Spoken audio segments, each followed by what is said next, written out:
You're listening to audio from University Baptist Church in Beaver Creek, Ohio. Our mission is to make wholehearted followers of Jesus Christ who know him and make him known. Please enjoy this podcast and visit us at ubcbeavercreek.com for more information.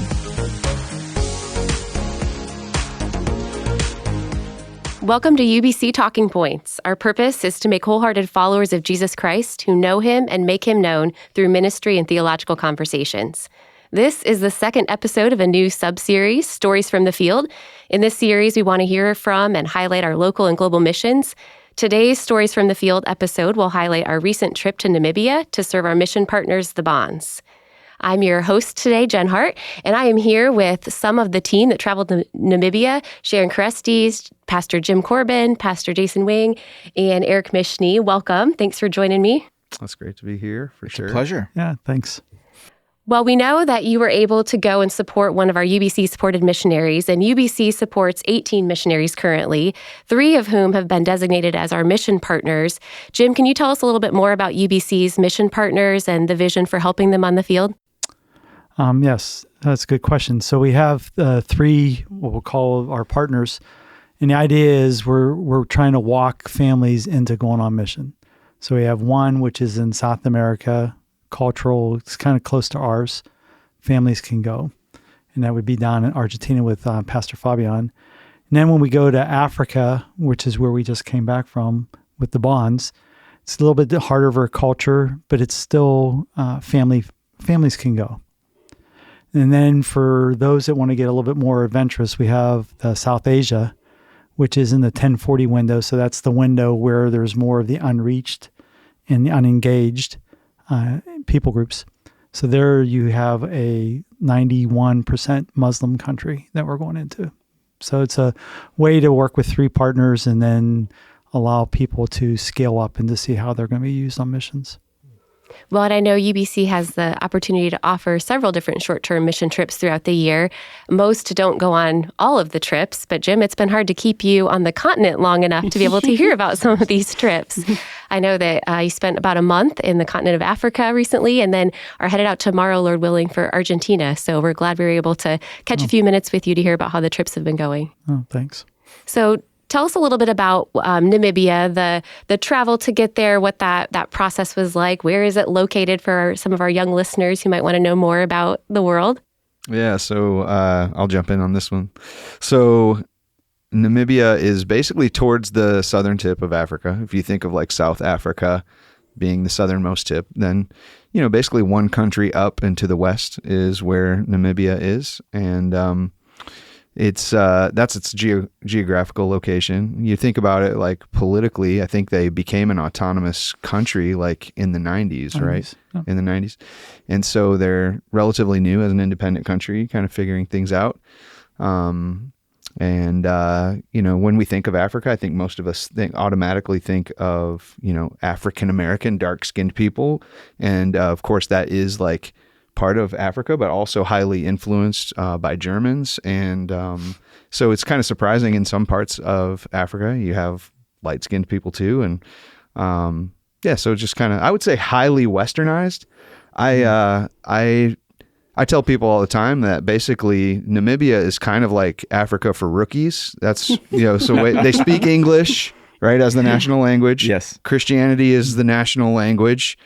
And there's definitely tribal culture and definitely some major cultural differences, but that's my perception. I don't know if you guys have other comments you want to add to that. I think when Windhoek, when we went in there, Windhoek, part of the country, part of that city did look modern, but I think as soon as we got out from that one part, it looked like what I would imagine most of Africa looks like. Right. So Windhoek is like the capital city, big city. I don't remember how many people are there, but honestly, it kind of reminds me of downtown Dayton. Yeah, it's about Dayton size. Right, yeah. So, yeah. Well, it sounds like some of the things that you experienced on this trip were familiar, but also I know there were some things that probably got you a little out of your comfort zone as well. So to start things off in kind of a lighthearted way, I know you were able to enjoy some unique foods during your time in Namibia. I'm curious, what was the most unique food that you tried, or maybe what's something that you are missing now that you're back stateside and don't have that opportunity? Well, we actually ate quite a bit of foods unique foods.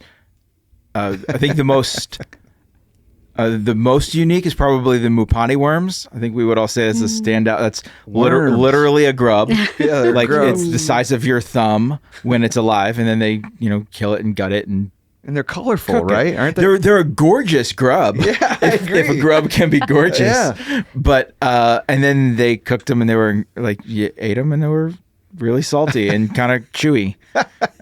What'd you think, Sharon? It was harder to look at them. I think it was harder to anticipate eating them than it was actually eating them because it was just kind of crunchy and salty, which afterwards I thought that wasn't so bad. If I had been eating it and not known what it was, I probably wouldn't have thought twice. I remember while I'm chewing, I mistakenly brought the image of what it is into my mind, and that while I'm chewing on it, that was not a good idea. But I ate it. I think we all did, right? We all had at least one. I think you ate a couple of them, Jason. No, just one. I did just one. That's all I could do, man. Sharon was like the first to go, I think, and like pumped I was just feeling like I was on Survivor and just passed the food challenge. Yeah. So we have it on video with you like pumping your fists in the air. High-fiving Like I everybody. did. She's doing the Rocky jump. Yeah, that's true. Yeah, we Jim, had you're pretty Mopani. quiet over there. What food did you try? We tried it all. We had Smiley, which is put the goat that was head. Goat head. I think that was the hardest. Yeah. So they had a goat head. You could actually see the tongue, so they called it Smiley, and then ate the whole thing. So who prepared some of these unique foods for you that you enjoyed while you were in Namibia?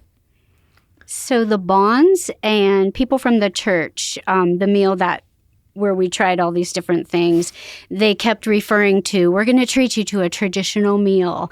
And so we were anticipating this every day. And I think somebody let it slip that they were going to give us cow's stomach. And they were like, oh no, we weren't supposed to tell you. So we knew it was coming. We just didn't know exactly what it was going to be. But yeah, it was mainly the Bonds and I think the other pastor, Spencer, and his wife. So They prepared all this food. There was cow. I mean, what was on the menu? Stomach. yeah. That was actually Keep pretty good. going. Yeah. Pop, which is like a cornmeal, sort of like their starch, like we would think of mashed potatoes, but it was a lot thicker. But that was like easy. Pop that was like was the easiest easy. thing. I mean, the Smiley was probably the biggest thing that was. but tell them what unusual. was in Smiley. Smiley was a Goat head. goat head, Right. Like, but if you most take a people whole are goat probably head. thinking like a skull. Like, what did we eat out of the goat's head? Eric really enjoyed the tongue. I loved the tongue. The tongue was my favorite thing I ate on the whole trip. You had the cheek, the forehead. There was the cheek was also amazing. But the worst part was you weren't at our table. No. It was like when it was all done, then the wife of Spencer, she wanted the brain. The brain. So she ate the brain. Cracked the skull open, pulled out the brain. She would not eat the worms, No. Yeah, she didn't eat the worm. So but she ate ate the brain. the brain and an eyeball. That's right. Yeah, I would not have The done the eyeball. eyeball for sure. So maybe the goat wouldn't have tasted as bad if you weren't like looking at the head on a plate. I don't know. It was a little pretty weird. brutal. It was very chewy.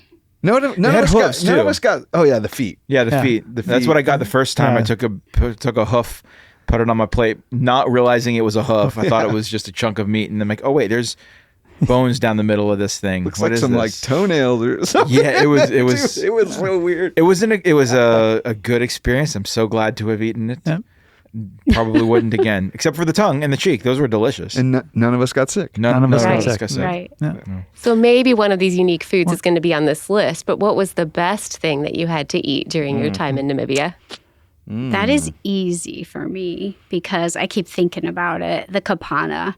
So all week, Buddy kept talking about, we have to take you to single quarters and you got to go there. And it's like, well, what is single quarters? You just eat meat. It's just meat. And I had no idea what he was talking about. Like, we're just going to eat meat while we're there.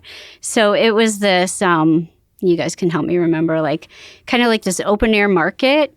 And there were guys literally chopping sides of beef with an axe. Carcasses just getting hacked away with like an axe. Oh, Like right in there the on morning table. they slaughter a couple cows and then sell off or hand out the chunks of meat to these guys at these grills, and they're just grilling it. And people walk up to the grill, pay them, and then they are given a handful or pile of meat. And And it's not just the meat itself. No, it's no. like Spice. the experience of the way you eat it. and- Yes. Because at the front of the grill, they have this little cardboard table, literally cardboard boxes that they've cut out and shaped there on the front side of the grill with little piles of kapana seasoning, which is, I'm not even sure what all is in it, but it's a seasoning. You get your pile of beef and it's cut into pieces. You dip it in the sauce, or not sauce, the seasoning, and you eat it. It's just... And it's That's like it. it's like shredded meat in a container, so good. and all of your group just dips your hand in, and all the hands are in the little what do you container That thing, styrofoam and thing. all the hands are dipping it in the salsa or whatever that sauce was. When my wife saw the video of us doing that, she's like, "Oh, well, that's sanitary." Yeah, right. And I'm like, "Yeah, well, it's also delicious." Some of us It didn't was eat the so salsa good. just in case we would have got sick. But That's true. You were scared. I was scared of the salsa. Didn't know how they prepared it. It was so good. I had more weeks to stay. Yeah, you did. Yeah, we'll give you a pass since you were staying for several more weeks on another mission trip, Jim. But we also had a chance to. We went to a restaurant that served a few very unique meats. We had a good number of us got to try zebra Yeah. and giraffe and 3 of the other Springbok. deer-like animals there: springbok and kudu and oryx. Kudu was my favorite. It was absolutely delicious. It was like the piece I had was pretty much like a tuna steak. It was that tender. Yeah, it was But amazing. It was really good. It was really good. And then, of course, pine nut, which is a soda, a drink. That Yeah, why don't we sell pine nut? I in don't America? know. It would be the greatest summer drink. It really would be. And you know what? Everyone I've asked, when I've shown them the pictures of the bottle, I had them guess what pine nut is. Nobody gets it right. But it's the simplest thing. It's pineapple and coconut. It's a pineapple coconut drink. Pine nut. So tasty. I It's honestly amazing. just learned that just now. Really? I didn't know what it was. You didn't have any while we were there? I drank it, just but I gotta- didn't know it was Have you checked Jungle Gyms? pineapple. have and not be on coconut. Jungle Gyms. Yeah. Yeah. Yeah. Yeah. Well, it sounds like there were a lot of fun experiences had around the table while you were in Namibia. Yeah. I'm curious, why Namibia? What was the most compelling reason for each of you to get involved in mission work in this particular country, in this particular part of the world? So for me, our growth group, the Perry Growth Group, the Bonds are our adopted missionaries. And so Aaron and I have had the chance to build a relationship with them already. And I think maybe 2 or 3 years ago, they mentioned having a team come over. So we've been talking about this for a while.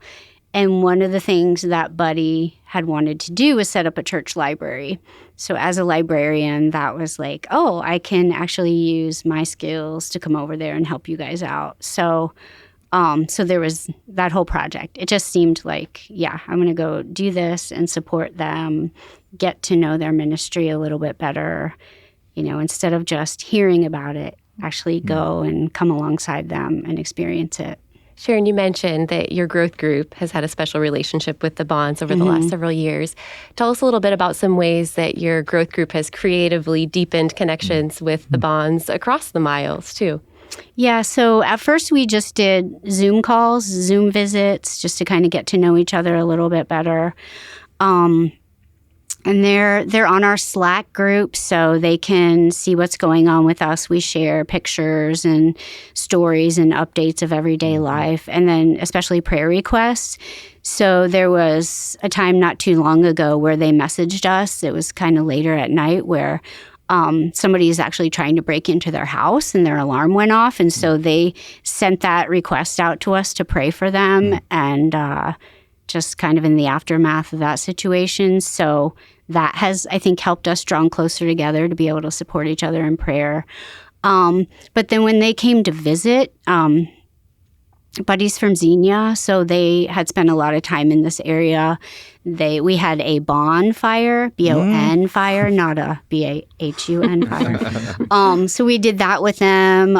We got together at one of the local fall festivals. They came to our Christmas party where we did white elephant, gift exchange, which the kids had never done that. So that was a lot of fun.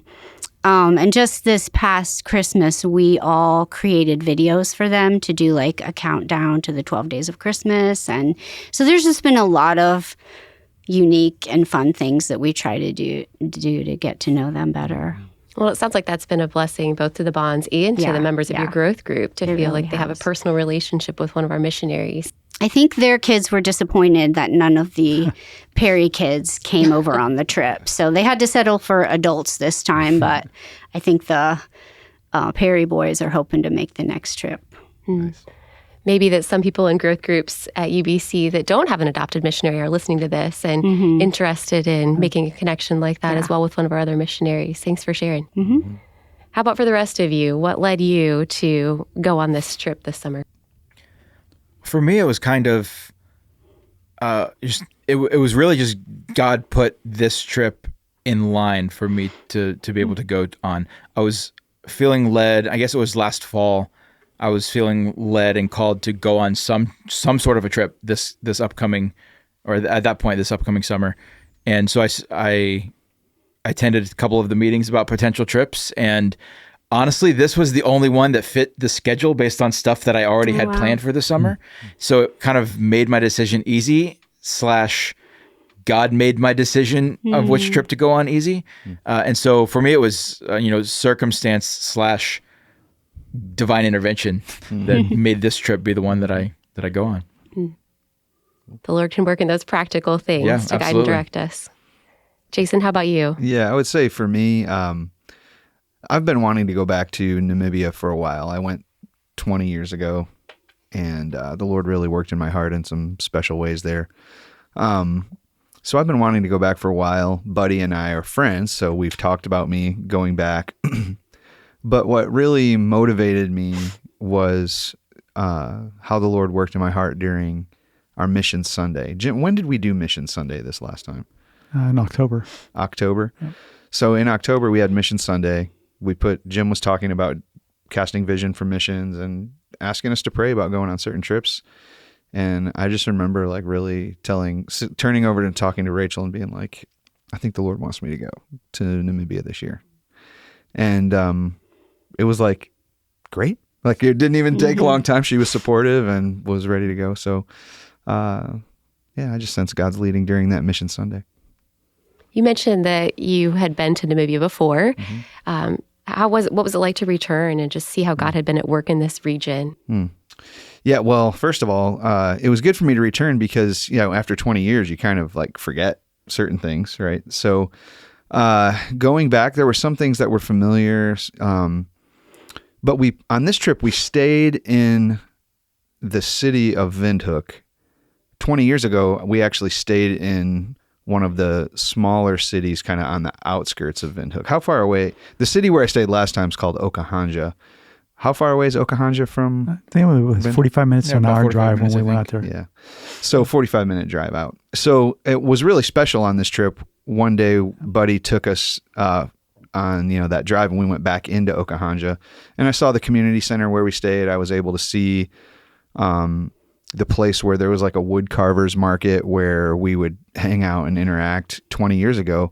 But one thing that I learned that had changed was that sometime over the course of the past 20 years, the previous wood carvers market actually burned down.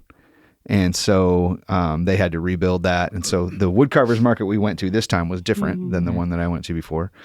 We got to reconnect with a woman named Jen, who 20 years ago was running children's ministry in the place where I stayed. And she still lives in the city.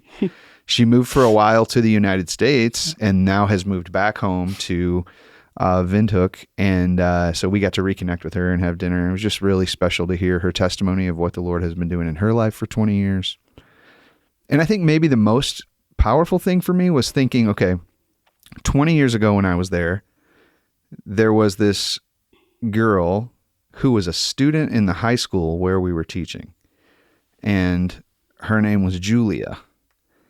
And she ended up marrying Buddy Bond, the missionary. So when we went back this time, when we went to Okahanja, we actually went into this area that they call a location where people live in I'll just say 10 houses. They're basically wood, like, branches and tin put together, and people make houses and live out of them. Well, I found out on this trip that Julia lived in one of those tin houses when we went to visit her 20 years ago. She was a student at the school then, so I didn't know where she lived. But our team 20 years ago had gone into that location area and did like Operation Christmas Child and was participating there. And I didn't know it back then, but she lived there. And so this time on this trip, we went back and actually saw the house where she grew up, and her family still lives in that same home made out of tin. And yeah, it was I don't know why, that just really touched my heart to be able to see that. So yeah, it was good. The Lord's providence was clear across the years as he brought people to and away from those different ministries, it sounds like. Yeah, for sure. So Jim, if I'm correct, this was your first trip to visit the bonds in Namibia? It was.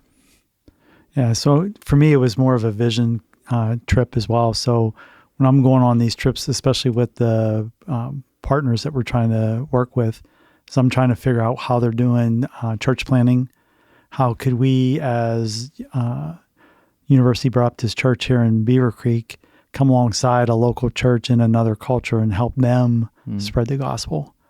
So it was good that we had an opportunity to go see 2 locations where they're thinking of doing church planning, and then to see what it would look like. And the talk of the buddy is like, if we send a team, how could we help them with their strategy? Because it has to be their strategy.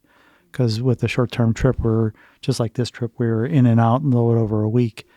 So you got to see what their strategy is. So that's, for me, that's when I'm doing these trips, whether it's Argentina or Namibia this year or South Asia, is what is the vision of the missionary that we're working with?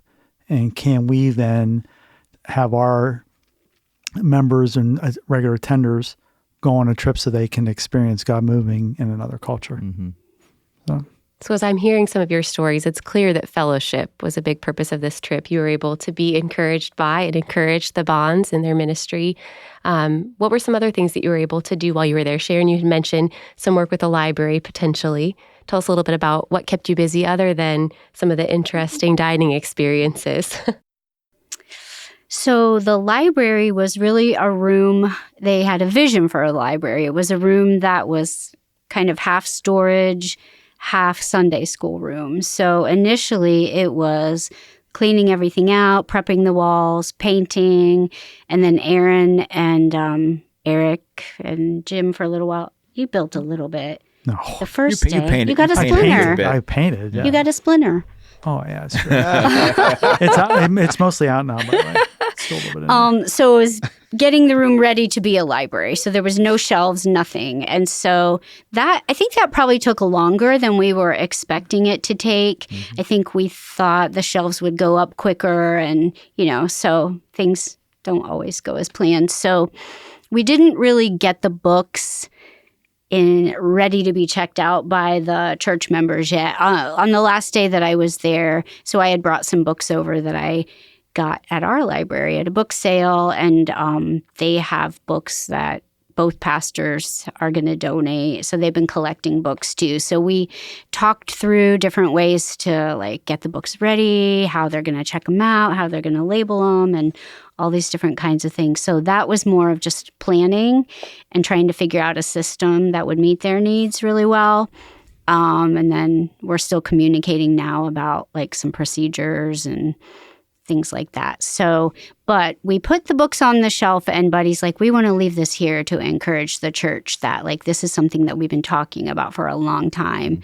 And we are so much closer now to seeing that really just become a reality. So that was really cool. Some exciting progress was made. Yes. And you were also able to help with a conference that the church was putting on. Tell us a little bit about that. Yeah, it was cool. They have a national holiday there called Ascension Day. And so, that's part of them being, technically Christianity being part of their national religion. They have Christian holidays. So they recognize Christ's ascension. And so in conjunction with Ascension Day, Buddy Bond and their church elders decided they wanted to have a missions conference associated with that so that they could emphasize the importance of doing what Jesus told his disciples to do, right before he ascended into heaven, go into the world, be his witnesses. And so they decided to do their conference around the theme of being ambassadors for Christ. And so, we came and Buddy preached the first day of the conference, and I got to preach the other 2 sessions. So that was pretty fun, preaching to a new Namibian church. And they told me that I spoke like an American. I spoke too fast. I needed to slow down, So, hey, but I got to preach for like an hour there. Yes. I know. And I didn't have to rush for You didn't have to watch the clock. Yeah.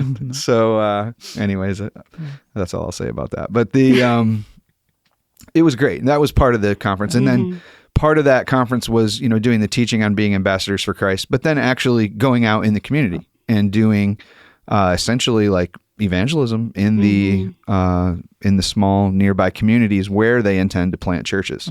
Right. So maybe one of you guys wants to comment on that. Yeah.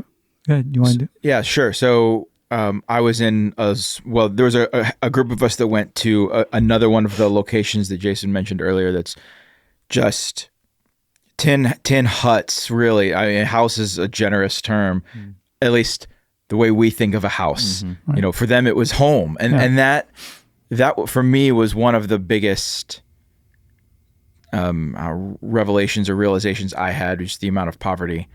Just that their home consists of 3, maybe 4 sheets of tin, set up with some sort of a roof. But we went to those. We went to a neighborhood that consists of those houses, and Jason and I and a couple other folks from that church just started walking, and we walked up the street. First time we saw somebody in a yard, we just walked up to them and struck up conversation and talked about faith, talked about the gospel, asked them what they knew, what they didn't know. Jason shared the gospel. I was able to pray with them, and we did that 3 or 4 times, I think, with different people as we were walking. One of the really amazing moments was we walked about a mile to get to someone's specific house that we thought they were going to be home, because one of the ladies with us wanted us to share the gospel with her brother. We got there and he wasn't home. And she walked around the block, couldn't find him. Like, well, there's other reasons we made this walk. We don't know why. Let's head back. So we started heading back, and this guy runs out of an alley, practically runs out of the alley to catch up with us. Chased us down, basically. And says, hey, my parents, I think it was his parents, right? I don't know if it was his parents. Those people saw you and want to know what you're doing here. And so we walked up the little hill to their house and again shared the gospel with them and got to talk, and it was really, really cool. We used a translator for that, because for most of those conversations, not all of them, actually that was the one we did the most, I think, most translator with. But if we hadn't walked that mile to visit the guy who wasn't there, we would not have been able to share the gospel with those people who were there and who wanted to know why we were there. Like, I had never experienced that. In the United States, it's like pulling teeth to get somebody to listen to you talk about your faith. Like, they asked us, why are you here? Tell us about this thing. And they would stay, right? And just have this long conversation. Yeah. I mean, it wasn't like 5 minutes and leave. No. Right? I mean, they were extended conversations. Yeah. We spent about 2 to 3 hours on, like, in all, walking around, and we had maybe 3 or 4 conversations. So each one, it was really cool to see how, little things that were maybe disappointments were actually God putting other things in place. And it's just a good reminder that he does that all the time. There's things every day here that God's part of the obedience was you had to go do the original walk. Yeah. Right? You had to go out, because they wouldn't have asked those questions if we Right. weren't out there walking in the community. Yeah. And so that kind of, here we don't necessarily just go walk in the community with the idea that we're going to share the gospel. But when we went over there, it was like, let's go do it. Yeah. So it's one of those things, was trying to bring that mentality back here. And then when we come back home, do the same thing. When we're faithful to go, we can trust that the Lord's going to order our steps. And he did that in this trip. To me, it was like you had your Macedonian call, right? It was like, hey, no, come over here. So you never know what God's going to show you when you're out there and doing stuff. Yeah. Well, I've been enjoying hearing about this trip and getting kind of a big view of what you were up to while you were there. And I look forward to being able to hear some more specific stories about how God worked in and through you. After we take a short break, we'll be right back to hear more. Hey, UBC. If you're listening to this podcast and you're interested in learning more about our missions ministry, you can head to www.ubcbeavercreek.com/mission ministry. There you can learn about UBC's mission ministries, upcoming local, national, and international mission trips, and find our monthly updates to catch the excitement about what God is doing here and around the world. That's www.ubcbeavercreek.com/mission ministry. Find the link in the podcast notes.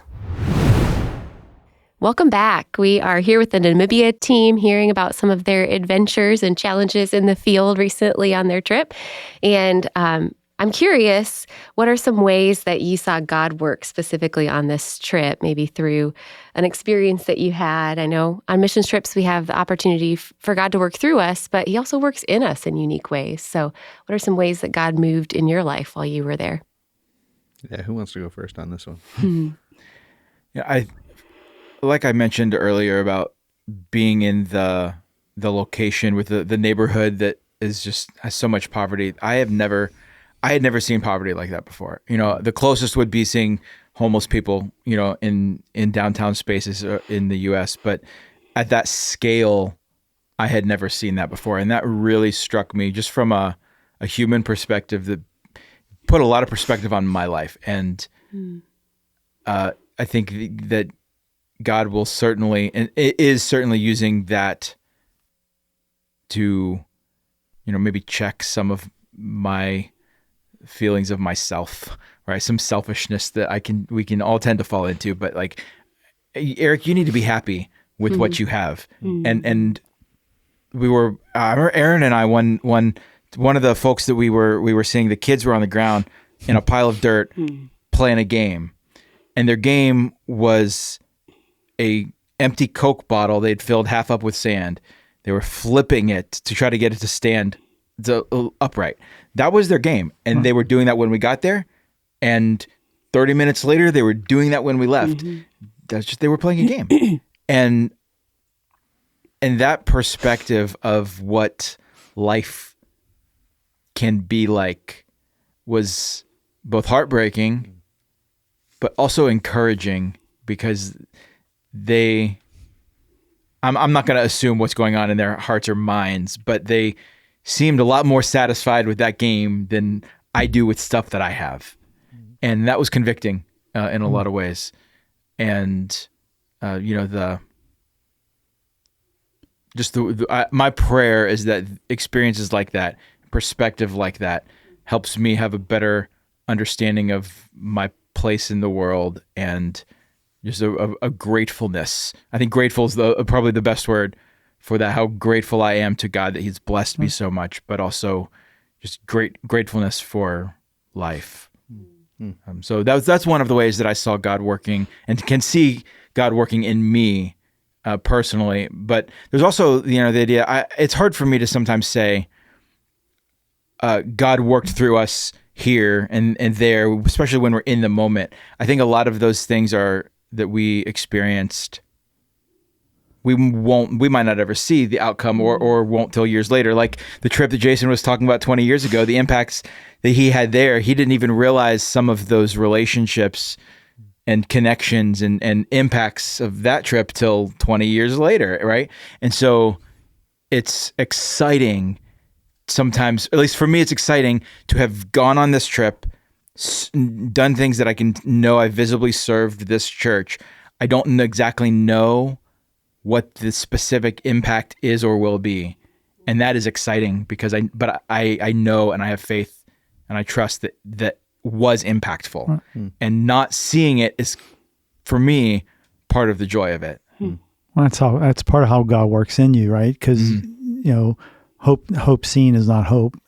And then when we're having the faith, right, we have to believe that he used us in a way, but you may or may not get, like you got to see 20 years later, right? And there were stories that came back while we were there about things that happened when you were being able to serve the community then. But that's a blessing God gave you. it's not all the time where we're going to be able to see that. So we just got to live that God's using you in that moment, and he may or may not show you the fruit of that, but you just got to rest on assurance that he will take the fruit and move it. What's your question again, Jen? What are some ways that you specifically saw God work in and or through you while you were on the trip? Guys, once I start talking, I won't stop. So somebody else better just go. Go for it. All right. So I'll say a few things that stand out to me. First one is the story that Eric shared earlier about walking a mile. Honestly, I remember walking that mile going, like, what? Are we wasting our time? Like, we're walking a long ways, and it's hot, and we're not stopping to talk to anybody uphill a good ways on the way there. Uphill, yeah, that's true. It was hot. Both ways, right? And then and then to, kind of start our way back and be like, all right, Lord, what are we doing here? And then to have that family say, we want to hear from you. And then to be able to sit there with those people, and it wasn't, it was like, what, 5 people, 6 people that came and sat around that? At least 5, yeah. And to be able to have such a long conversation with them about the Bible, and almost like having this Acts 8 moment, like with Philip and the Ethiopian eunuch, where this lady that we're sitting with, like, basically says, "How I don't understand." Like, and she goes and finds a Bible that somebody gave her, and she opens it up and she starts reading from Isaiah. Just like the Ethiopian eunuch, right? And then she asked us to explain it, and we ended up having this. So it was a really powerful moment just to see, like, okay, I didn't know what the Lord was doing, why we were walking so far, and yet, boom, then this conversation happens with these ladies, and Pastor Spencer, who's one of the pastors at the church there, is, committed to going back and interacting with that family at that house. And so that was really impactful for me. Just to jump in on that real quick, one moment that I just remembered in that conversation reminded me of how the people think about faith the same all over the world, because one of the questions she asked was, we hear different religions preached to us, or different versions of Christianity preached to us. How do we know that yours is the right one? And that is not a question that she is the only one to have ever asked. Like, we hear that question all the time. And so it was that question. It was other interactions we had with people that were similar, that just reminded me that not only are the questions the same everywhere we go, but the answers are the same everywhere we go. Our faith in God, because of His Word, is true absolutely everywhere, and that prompts the same questions everywhere. It was the same. It was in that same location where we were walking and witnessing and such, that another man, where we stopped and we talked to this group of people who were cooking food around a boiling pot or something. Like, this man asked us the same question we would get asked here, which was, if your God is so real and powerful, like, why doesn't he just, like, snap his fingers and solve everyone's problems? And here we are sitting in the midst of people who have no running water, no electricity, dirt floors, tattered clothing.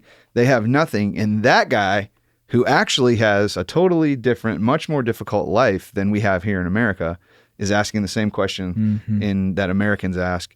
And we were able to have, I believe, a meaningful conversation with him. I don't know what his personal response was to that, but the ladies around that campfire, around that boiling pot of meat or whatever they were cooking, stayed and interacted with us for a while. And those were powerful conversations.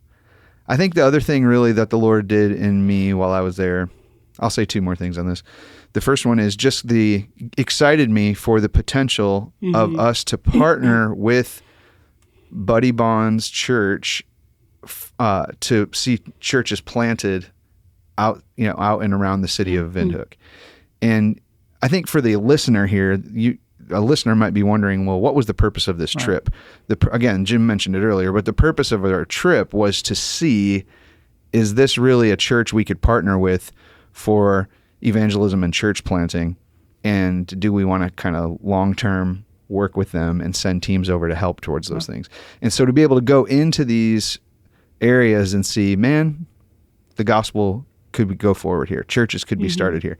That was really exciting for me, And I would say the third thing that made an impact on me, just to kind of keep it real for a minute, was like, I loved my interactions with you, Eric. I came back from that and I was like, I think the Lord had us on that trip together just for some connection. And like, I'm kind of getting choked up about it right now, you know? And, but I think about mission trips and different things we do for the Lord and how the Lord works in us. And, you know, just being on a team with somebody like that and doing, I mean, it was kind of nerve-wracking to go out into these communities where we're like, are they going to understand English? Scary. Right. Like, are they going to hate us? Like, we don't know anything about how to be safe here or anything, you know, and just to go out and witness like that was kind of a challenge, you know, for us. And I got to do that with Eric, and we kind of shared that together. And I don't know, I just feel closer to you from after the trip, and I thought that was a really special part of it. Yeah. It's part of a team. Those bonds go deep quickly. The relationships that you were talking about earlier, you know, we built relationships with the people there, and we had community and fellowship with the people there, but with us too, right? It was really good to be able to bring new relationships back home with us too, and that's pretty cool. Strengthen the body here and there. Yeah, for sure. Yeah. Anything stand out for you, Sharon or Jim? I think one thing kind of like about being personally challenged and convicted. So Buddy, I mean, it was great. We got to hear a lot of stories, a lot of the history of their ministry there, but like he's been there for 20 years. And just in him telling us like the history of his ministry, like he's endured what I would really call some persecution. Absolutely. From within the church, like different church leaders that were abusive and manipulative and kind of things that shocked us, really. But he is just like listening to his responses. He never, I mean, it was very Christ-like of where someone's putting you in this situation, you are not defending yourself, you are not fighting back. He was just patient and humble. Like listening to him tell these things, it's like, wow, you put up with a lot. And the reason he did it was for the cause of Christ. Like, just as I listened, I just thought like, wow, what an example of a humble, Christ-like servant. And he has been there for 20 years. And because like he had to do that, like as a white person, as an outsider coming into a community and a culture, he's the outsider. If he would have acted in a different way, he would not have been able to like win the respect of those people. And he endured multiple situations over a long period of time. And you know the verse where God says, you know, submit yourself under the mighty hand of God and he will lift you up at the proper time. And you can see now where he has a fruitful ministry, and because he's been consistent and submissive to God, like God is using him to have his own church where he's preaching the word, and people are attracted to his church because they know that he's biblically sound. We met a woman who had moved there with her husband, I think from Cameroon. And her husband had visited ahead of her coming, and he found that church and was like, this is where we're going. And, you know, when she then came to join him, they were like, yeah, we know this is a solid church. And so, you know, we, as a mission team, we interact with people, like supporting missionaries and stuff. But to be able to be there and to hear his story of time, like this is what missionaries do. Like they spend time in a place, and it's not easy, and they endure a lot. And I mean, Buddy, like he eats everything they eat. He picks up the bugs. He's Namibian, you know, and we're like, that's a huge beetle. Why are you touching that? But it's nothing to him. And he is like, he knows the history of the culture. He's like, it's like, this is what missionaries do in the field. And to me, that just, his example, it just made a big impact on me, because I tend to be that person who wants to defend myself or, no, this isn't right or whatever. And then to listen to his patient endurance over time, that's what brings fruit. So it's kind of a good segue into another question that I had, which is there's obviously a lot of blessing that goes along with ministry, but there can be obstacles and trials that come along as well. And that was clear in the kind of the history or the story that you were able to see of Buddy and his ministry. But I'm curious, what were some of the obstacles that you all faced while you were on the field?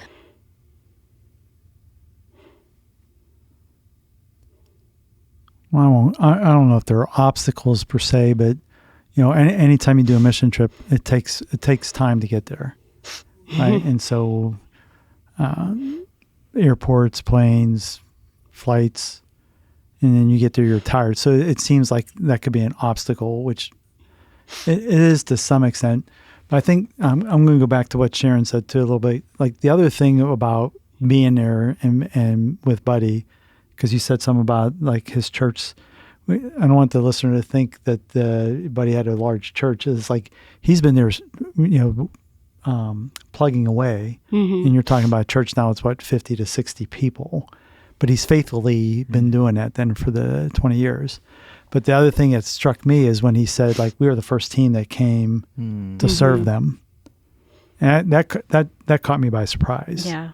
Because he's been there so long, and with some of the relationships he has from the past. So God's moving in us is like, we can't forget that they're out there serving on the front line, and whether we're able to go there or not, like an obstacle is, we can be in prayer with them. But I mean, that really touched me. It was like, he and his family were like, I think us serving them, just being there. Mm-hmm. So that's something else we can remember when we're getting ready to do these kind of trips is how can we actually then serve not just look for the outward where they're going to plant, but then how do we serve the family as well? Mm-hmm. Making sure we're doing that. Yeah, that ties into a little bit of an internal obstacle that I had to work through. When we first got there, I remember thinking like it's probably entitlement maybe in my own heart or just expectations. Like I remember thinking like, where's the church people? Where's Buddy's church? Like we're here, we're kind of doing stuff, we're active. And that kind of discouraged me at first, where I was like, well, nobody's really coming around to meet their team. And like, so that kind of got me discouraged at first. And then I think we had that conversation with Buddy, and I think it was the same night maybe that he shared, our church has never had a team here before. Yeah. And I'm like, oh, they've never done that. Like they don't even know how to host a missionary team. They don't, and then they really warmed up to us after that as we got to interact with them more. But at first that was a little hurdle I had to get over. And internally, I don't even know if I ever talked to you about it. I remember I thought about talking to you about it, but then I decided to just hold my tongue. But, and the Lord rebuked me. It's interesting that you say that because last night at Growth Group, we had our Namibian night and we had some food and we Kapana? shared. Yeah. Did you have a goat head? No goat heads. Okay. But we shared our pictures and we're telling the group stories and stuff. And Aaron and Haley Perry had messaged the bonds and took some pictures and shared what we have been doing. And Julia had messaged at one point, like, the church is still talking about it. Mm-hmm. Like, people because there were a lot of people out of town that week because there were so many holidays. And so the church was saying to the people that weren't there how much fun they had and how much they enjoyed having us there. So it's kind of neat that, like, maybe there was that delayed response, but that definitely made an impact on them. It's cool. For sure. Sounds like some important groundwork was laid on this trip to allow for future trips. Yeah, and I mean, going back to like you talked about the church plant, like, it took us a while to get there because it was like we were doing a lot of the work in the church. But that trip to Hababas. Yeah. I mean, to me, that was a highlight as well. Yeah. And to hear their vision, I mean, it was, again, they're meeting in a garage. That's where the church is now meeting. But they already have a vision how they're going to get to Botswana. Yeah, and to hear that, so you could see that they're casting that vision. A small little group of 10 people, and they're already talking about how can they get to the unreached people group that are right on the other side of the border. So to me, it was like initially was a discouragement. I'll go where you're going. It was discouragement. We were sitting there and I was like, oh, we're painting and we're doing all this. But then to see that and then to hear the vision that they have, that was turned around as to an encouragement as well. It's so encouraging, especially I hadn't quite thought of it the way you just described it before, but they're tiny church that meets out of this pastor's garage and sometimes overflows into the driveway. Yeah. They don't have a building. They're looking at a building, right? But they don't have anything close to what we would consider an established church, right? In no way would we look at a group of a quote unquote church in the U.S. Not quote unquote. No way would we look at a group of people gathering in the U.S. and say, okay, you don't have a building, you don't have finances, you barely have a pastor, but we want you to go plant somewhere else now. Right. Like, we wouldn't say that, but why wouldn't we? Maybe we should. Maybe we should take a lesson from them. Why wouldn't we? Yeah, why wouldn't we? Right. And so that was like, it was discouraging, like you said. But then all of a sudden for me, like, how was God working? I mean, all these questions, right, are just like flowing in. It's that whole thing, right? It's what we're called to be as the church, is to take that and to see that small little group community that already has that vision to keep going. Yeah. That was an encouraging thing to see. As I'm experiencing this trip through your stories and the things that you're communicating, some things that stand out to me are that the church in Namibia understands that the church isn't a place, it's a people, and that there's an unhurried hospitality that is sweet there of people who are willing to sit and listen and talk about the important things. I know, Eric, you had alluded a little bit to the gratitude and contentment that is changing you as you've returned, but how are you different from going on this trip? Or is there a part of scripture maybe that came alive to you in a new way because of your experiences in a different part of the world?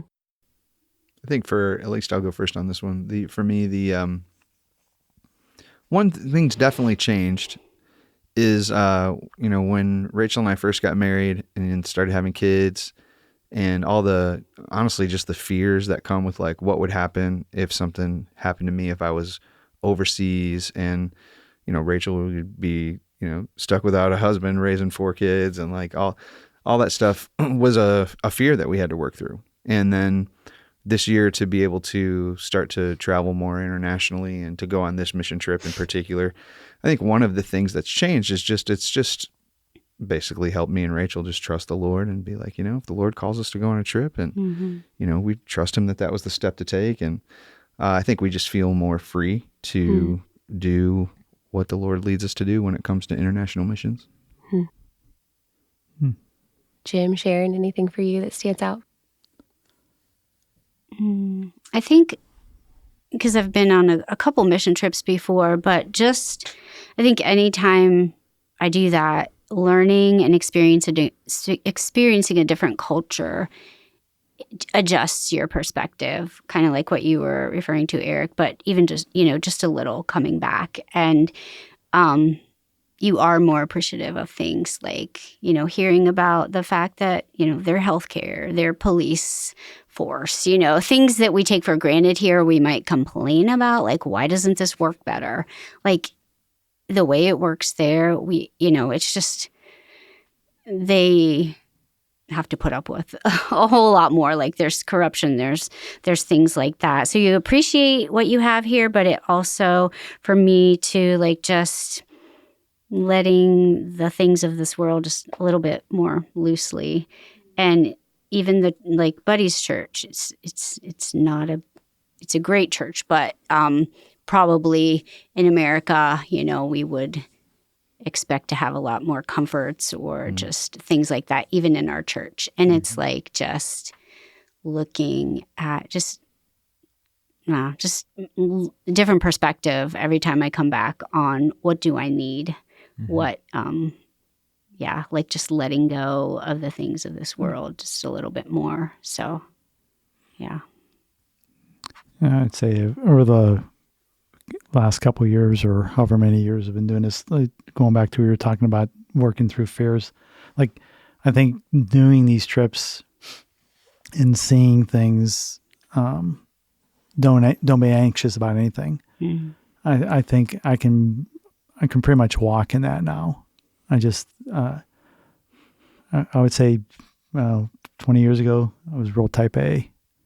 But as God's been working on me, as I've been doing these trips, He's sovereign. He's in control. And when we're stepping out, and even when we come back, it's just, I feel more able just to give it to them as each of these trips happen, just more and more. There's some good takeaways.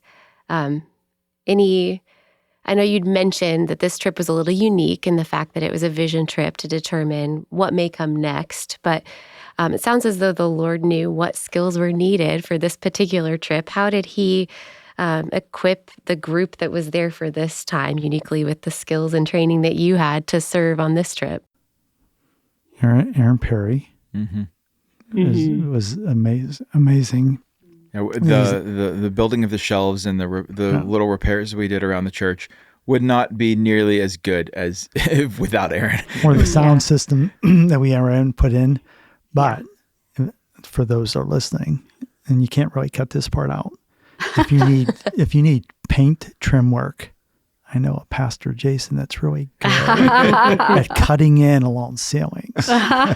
So yes, skill sets were needed, and Now, and the Lord gave us a librarian to go on a trip where they wanted us to build a library, which I thought was really cool. Yeah, that was fun. My coworkers were excited about that too. So everybody was like, oh, the library. Yeah, for sure. I did paint. That is not a skill of mine. These guys were probably like, she's so slow. But I like painting. We had some fun conversations, listened to some fun music while we were painting. And oh, that was so fun. The Lord can use our strengths and our weaknesses. Yeah.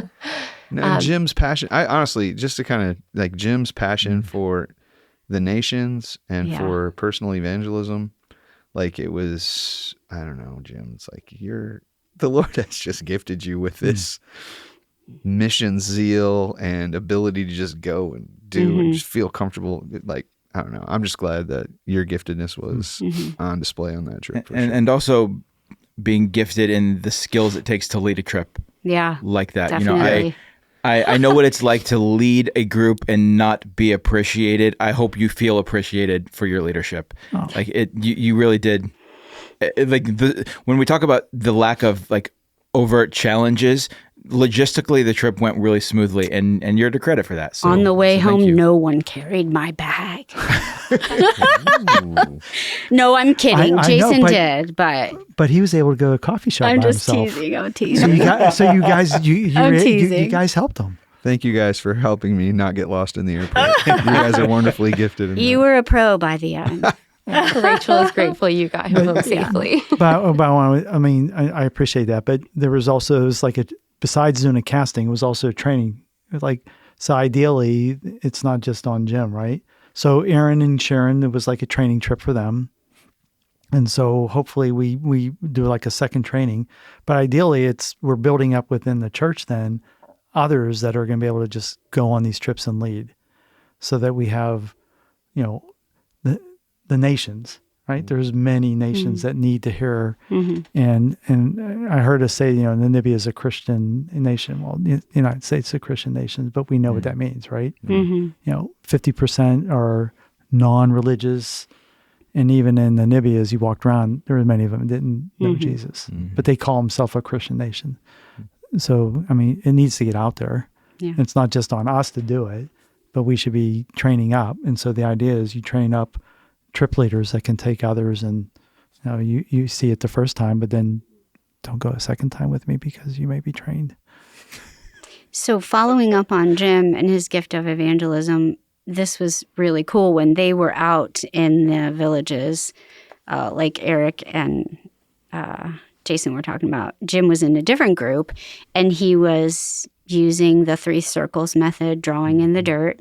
And what was cool at that was Sophie, who was one of the church members, she was like, oh, what is this? What are you doing? Teach me. And so you were able to share that with her, essentially give her mini training. And I think you connected her with the resources online. So it was passing it on to the church members there in Buddy's church. So that was really cool to see. And then obviously, like Jason, your gifts of preaching and teaching. And so being able to share the word and encourage people and exhort people like through the missions conference. And then just being a people person. Like I saw you multiple times go up to someone, start a conversation, and also notice, like, it wasn't just a quick conversation. Like, you spent intentional time with people, asking questions, getting to know them. And so those were gifts that were needed and that God allowed you to use on that trip too. Your gift to remember names. I mean, by the 4 or 5 days, you knew almost the whole everybody in that church's name. Maybe not the gift of pronouncing them. No, but you have that pastoral care, and I think that was cool to show that the body, right, the church. I mean, you shared the same pastoral care there that you do with the body here. Yeah. And they felt it. Mm-hmm. So I think that was pretty cool. Appreciate you saying that. Thanks. Well, I imagine some of our listeners are thinking, man, I want to experience what this team has experienced, and they may be thinking about going on a short-term trip themselves. What would you tell someone that's thinking about going on one of our short-term mission trips, or what might be some needs in Namibia for future trips that people can consider? Just do it. Like, it's not scary. Like, it'll feel scary if you've never gone overseas, especially if you've never gone to a place that isn't, not civilized is the wrong word, developed, right? If you've never gone somewhere that isn't a developed nation or something like that, it can be intimidating, but it's not as scary as it might sound. And don't let fear keep you from doing something that God has called us to do. I'm going to draw on that. So if you're sitting there listening to this and you're feeling anything in your heart that says, I want to go, go get your passport. Yeah. Okay, that's first thing. God's calling you. And the worst thing to do is sit there and say, I'm not ready to go. So if you're feeling anything, just go get your passport now, because somewhere within the next 10 years, you're going to be going. And then the second thing is, what I usually do is everybody sits there like, hey, Eric, you want to go on the trip with me? Let me go pray about it. And so I'm going to challenge everybody is, if you're feeling it, ask God to close the door, because he's already opening the door if he has it in your heart. Pray that he closes the door and tells you that you're not supposed to go, but you keep walking forward as if you're supposed to go. So if he's already put that on your heart and you're feeling it, go. Start walking. And if it's not right, he'll close the door somewhere. I'm hearing that the number one qualification is willingness. Yeah. And that the Lord will take care of the rest. Yep. I think people can be concerned about the finances too and the fundraising. But I mean, again, if you are willing and he is calling you, he's going to provide it. And so I would just encourage people to never let that become a barrier, because it will happen. Like, we've all seen that happen. In the same way that the Lord lays on some people's hearts to go, there are others that he may lay it on their heart to send. Exactly. To be a part of that in a different way. Yeah. So you shared a little bit about the 3 circles method. What are some ways that our UBC family can learn some of these simple evangelistic tools or discipleship tools to help prepare them to be able to share the gospel in their own neighborhoods if they don't end up going across the ocean? Yeah, I think that means we got to bring back our living on mission Saturdays or whatever we were doing for a while. But those classes we used to do a couple years ago. Yeah. There's that, or if they reach out, they're like I think Sharon mentioned, a lot of these are online. They're free tools. So if they reach out, we can get them. If you're in a growth group, we can come train in growth groups. If you're not in a growth group, you're one-on-one. You want to get. I'll train. Sharon can train. Anybody in this, we can come train easily. Very good. So as I think through all the many different things that we've talked about and shared, it's hard to wrap this up. It's like ending something that you don't want to be over yet. I'm sure that we've only scratched the surface of what God did through this trip with you all. But how can UBC and Gospel Heights be praying for the bonds and the ministry in Namibia? Well, I think one is we can always be praying for perseverance, right? I think, again, being out there, just for us to be praying that Buddy will stay strong, persevere in the midst of what he's doing. So that would be the one. And then, like, that they'll have the There's another thing we could be praying for him is in peace, and like, because he's not like, he's been there 20 years, but there's still distress and everything like that he can just rest in that kind of stuff. When I think about praying for the church there's two specific things that come to mind that I pray for that church, and that is if the Lord wants them to plant churches in these surrounding locations or cities, I guess, villages, whatever we want to call them, then we want to pray that the Lord would raise up the qualified pastors who can go and pastor those churches, or pastor the church in Windhoek that already exists, so that the current pastors can go and plant at the other places. Yeah. Because one thing that they really need there is pastors who are called and truly qualified and have the character to stay in place for a long time, right? So if we could pray that the Lord would raise up pastors there, that would be one thing. And the second thing that Buddy told me to pray for is that part of what they're doing there is Buddy's church used to meet in a different location, but the church building where they're meeting right now is actually a separate church. And so when we were there and worshiping with them, it was essentially two churches that are considering merging. Right. And so we just want to pray that the Lord would give them that discernment as to whether or not those churches should truly merge, and to know if that's God's will for them would be a good prayer for us. I think they're supposed to have that final conversation about whether that's happening like here in the next couple months. Yeah. So it's coming soon. Well, this has been a sweet conversation, and I hope it has been an encouraging topic for you all to just revisit and give a report of what God did during your time in Namibia. On behalf of our UBC family, I want to thank you for your faithfulness and being willing to answer the call to go, and thank you for sharing that with us. And please consider how the Lord might use you to make him known in your home and community in the world, listeners. And we look forward to seeing you next time on another episode of Talking Points.